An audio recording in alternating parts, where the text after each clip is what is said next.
عليكم ورحمة الله وبركاته. هنعمل دلوقتي أكلة اقتصادية علشان الظروف الاقتصادية اللي العالم كله بيمر بيها. هنعمل من نص كيلو فول، تمام. هنعمل منه 2 كيلو فول، هنعمله بطريقة سهلة وجميلة جدا وكأنه زبدة. هتغسليه كده وتنقيه وتنقعيه في المية كده 24 ساعة.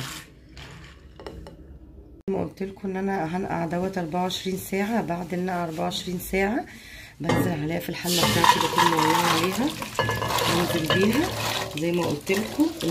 نص كيلو فول مدمس هعمل منه 2 كيلو اهو، تمام. هحط عليه ايه؟ هحط عليه معلقتين رز اهم مغسولين، تمام اهو. بحط عليهم 3 فصوص توم، احط عليهم كمان معلقتين عدس. شايفين غسلتهم برضو صفيتهم، سامعين يا حبايبي؟ وكمان بحط 3 معالق بليله منقوعه من بالليل، يعني 12 ساعه اهي. وهتاكلي احلى فول مدمس.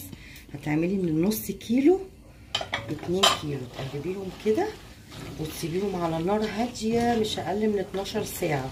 كل ما الميه تنشف هزودها ميه سخنه، اوعي تزوديها ميه بارده. هغطي كده الحله بتاعتي اهو،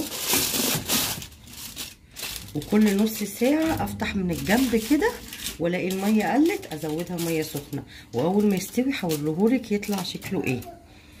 بصوا بعد الفول ما استوى النص كيلو بقوا 2 كيلو فول. اعمليه بالطريقه دي هيعجبك جدا وطعمه زبده.